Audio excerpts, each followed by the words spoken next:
Assalamualaikum warahmatullahi wabarakatuh. Perkenalkan, nama saya Naufal Abdi Yusaki. Saya Dana Dwi Pusbasari. Saya Medika Idra Kafi. Saya Aura Zara Kirana. Saya Latifah Nuraini. Dan saya Silva Aura Fadila. Namun di sini ada teman kami yang berkenan hadir, yaitu Monika Nadia Paramita. Di sini kita dari kelas 11 IPA 4. Kami akan mempresentasikan materi SKI dengan judul Peradaban Islam di masa Daulah Utsmaniyah.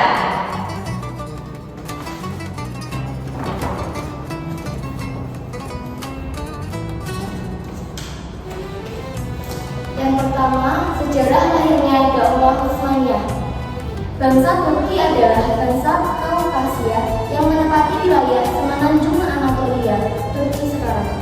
Mereka dikenal sebagai bangsa pemberani, disiplin tinggi, dan terdiri dari beberapa suku.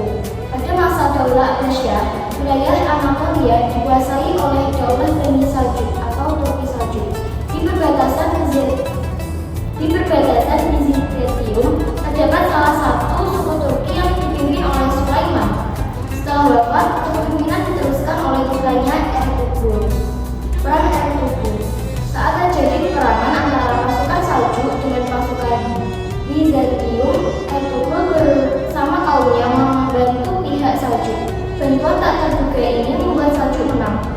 Sultan Alauddin Kaykubat I, penguasa Saljuk, memberi penghargaan kepada Ertugrul dengan Geral Amir dan wilayah kekuasaan di Karacak, Dak, dan Sugod, daerah perbatasan Bizantium. Setelah Ertugrul wafat, kepemimpinan jatuh ke tangan putranya Osman I.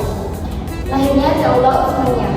Saat Daulah Saljuk melemah, wilayah Anatolia terpecah menjadi beberapa kerajaan kecil, yaitu emirat. Osman I memanfaatkan kondisi ini dengan memperluas kekuasaan, merebut kota-kota Bizantium, dan memperkuat pengaruhnya. Dari nama Osman terdiri sebagai pemerintahan yang dikenal dengan Daulah Utsmaniyah dalam ejaan Arab, atau Ottoman Empire, ejaan Latin. Tahun berdirinya Daulah Utsmaniyah adalah 1299 Masehi. Yang kedua ada kepemimpinan awal Daulah Utsmaniyah. 1. Osman I 1299 sampai 1323 Masehi. Osman I mendirikan Daulah Utsmaniyah pada tahun 1299 Masehi setelah runtuhnya Daulah Bani Saljuk. Ia menjadi sultan pertama dan memilih kota Sokut sebagai ibu kota pertama. Ia memperluas wilayah kekuasaan dan merebut kota-kota Bizantium. Sebelum wafat, kepemimpinan diserahkan kepada anaknya Okan II Sultan Okan 1326 sampai 1362 Masehi. Sultan Okan membentuk pasukan baru bernama Janisari pada tahun 1330 Masehi yang berdiri dari pemuda Muslim, Nasrani, dan Yahudi. Pasukan ini dilatih sebagai pasukan elit dan menjadi kekuatan utama Daulah Utsmaniyah. Ia juga membuat undang-undang, mendirikan pabrik mata uang, dan memindahkan ibu kota ke kota Bursa pada tahun 1335 Masehi. Kebijakan luar negeri yang diterapkan oleh Sultan Okan adalah tetap melakukan kampanye penyerbuan ke wilayah-wilayah Bizantium dan berhasil menduduki kota Nizia dan sekitarnya. Dan Sultan Murad I 1362 sampai 1389 Masehi. Sultan Murad I menjalankan kebijakan ekspansi luar negeri dengan menaklukkan wilayah di Asia Kecil dan Eropa Timur seperti Adrianople, Slovakia, dan Balkan. Ia memindahkan ibu kota ke Adrianople 1362 Masehi, memperkuat posisi Daulah Utsmaniyah di Eropa. Dalam negeri, ia menstabilkan wilayah kekuasaan dan memperluas pengaruh Islam. Dan yang keempat adalah Sultan Bayezid I tahun 1389 sampai 1402 Masehi.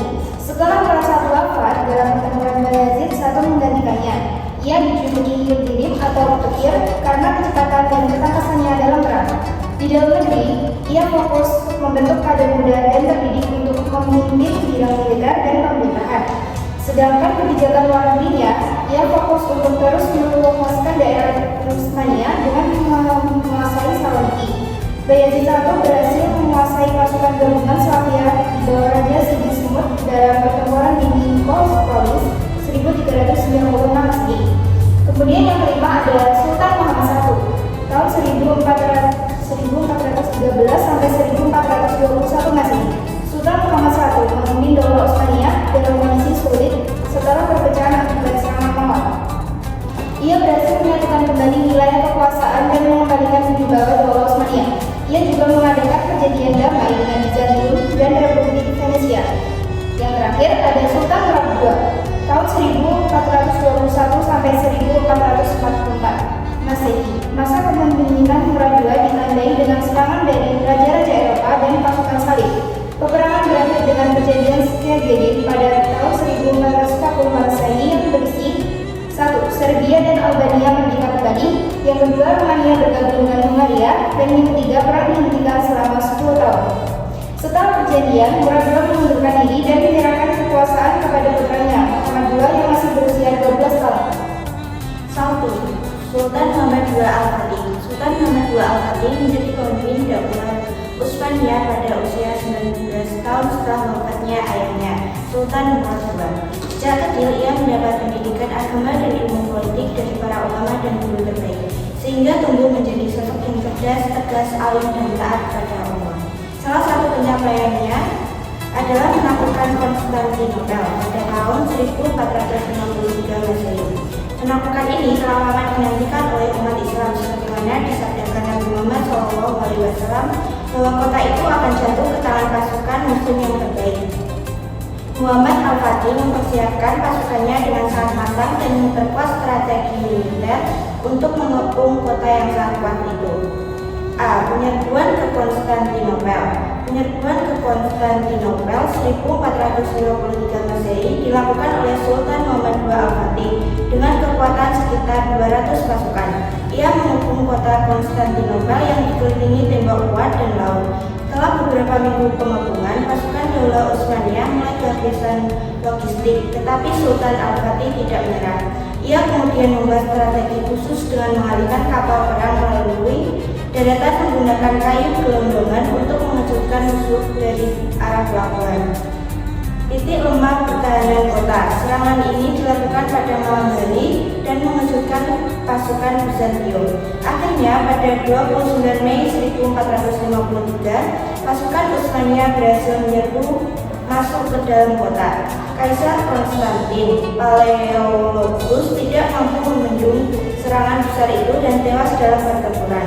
Kota Konstantinopel pun jatuh ke tangan umat Islam dan menjadi bagian dari kekuasaan Daulah Utsmaniyah. Selanjutnya yaitu kebijakan Sultan Muhammad Al-Fatih II pasca penaklukan Konstantinopel. Sultan Muhammad Al-Fatih menerapkan berbagai kebijakan strategis untuk mengubah Konstantinopel yang kemudian dikenal sebagai Istanbul dari kota Bizantium menjadi ibu kota Kesultanan Utsmaniyah yang makmur dan toleran. Pemindahan ibu kota dan pembangunan kota. Walaupun nama Konstantinopel menjadi Istanbul, masih digunakan dalam konteks tertentu, menjadikannya ibu kota Kesultanan Utsmaniyah. Menjamin kebebasan beragama bagi penduduk non-Muslim, Kristen Ortodoks, dan Yahudi. Menerapkan sistem wilayah, yaitu mengelompokkan penduduk non-Muslim berdasarkan agama mereka, wilayah Yunani, Armenia, Yahudi, dan memberikan hak otonomi internal. Pembangunan populasi dan keadilan, mendorong kembalinya orang-orang Yunani yang melarikan diri sebelum penaklukan, memindahkan populasi baru, Muslim, Kristen, dan Yahudi dari berbagai wilayah kekaisaran untuk mengisi kembali dan menghidupkan kota. Perubahan simbol keagamaan, mengubah katedral utama Bizantium Hagia Sophia menjadi Masjid Hagia Sophia Candi, membangun masjid-masjid baru di berbagai lokasi, integrasi administrasi Bizantium, mengadaptasi dan mengintegrasikan sebagian sistem administrasi dan manajemen kekaisaran Bizantium yang sudah matang ke dalam struktur Kesultanan Utsmaniyah. Kebijakan ini bertujuan untuk menjadikan Istanbul sebagai pusat politik, budaya, dan ekonomi yang makmur dan multi-etnis di bawah kekuasaan Utsmaniyah, sekaligus menunjukkan toleransi dan keadilan Islam. Sultan Muhammad Al-Fatih II yang dikenal sebagai sang penakluk Konstantinopel wafat pada tanggal 3 Mei 1481 Masehi pada usia ke-49 tahun.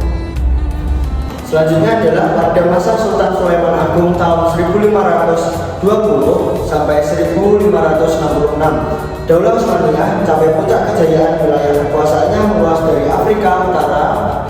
Asia Kecil dan Asia Tengah hingga pesisir Eropa. Kota Istanbul menjadi pusat pemerintahan dan kebudayaan penting. Peradaban berkembang pesat dalam ilmu pengetahuan, arsitektur, militer, seni, sastra, dan agama. Pada masa Sultan Sulaiman I, Daulah Osmaniyah menjadi kekuatan besar dunia. Di bawah kepemimpinannya terjadi kemajuan besar di bidang politik, ekonomi, dan militer. Ia berhasil mengalahkan musuh-musuhnya di Eropa dan Timur Tengah. Selain itu, Sulaiman juga melakukan reformasi hukum dengan menggabungkan hukum negara dan hukum Islam, serta memajukan bidang sosial, pendidikan, dan perpajakan. Yang terakhir adalah masa kemunduran Daulah Osmaniyah abad ke-17 sampai 19. Masa kemunduran Daulah Osmaniyah dimulai setelah puncak kejayaan di masa Sultan Sulaiman Al-Hamuli 1520 sampai 1566. Faktor-faktor penyebabnya adalah faktor internal. Pemimpin lemah setelah Sultan Sulaiman, korupsi dan penyalahgunaan kekuasaan, juga perebutan tahta atau sistem suksesi buruk, dan militer Janissary melemah. Faktor eksternalnya adalah tekanan Eropa, Australia, Rusia, Inggris. Revolusi industri Utsmaniyah tertinggal. Nasionalisme di wilayah jajahan Mesir, Yunani, dan Balkan. Usaha pembangunan Tanzimat tahun 1839 sampai 1876. Reformasi hukum, pendidikan, militer. Konstitusi 1876 gagal karena ditentang konservatif. Runtuhnya Daulah Utsmaniyah kalah di Perang Dunia I melawan Sekutu Jerman. Perjanjian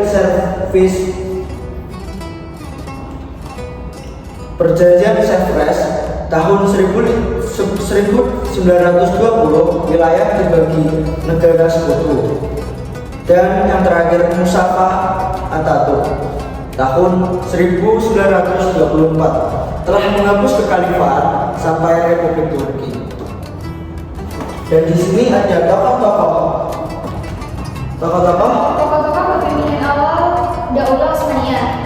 Yang pertama ada Osman I, kemudian Sultan Bayezid I, Sultan Murad, Sultan Muhammad I, Sultan Murad I, dan Sultan Murad II. Sekian dari kami. Bila ada tutur kata dari kami yang salah, mohon dimaafkan sebesar-besarnya. Terima kasih. Wassalamualaikum.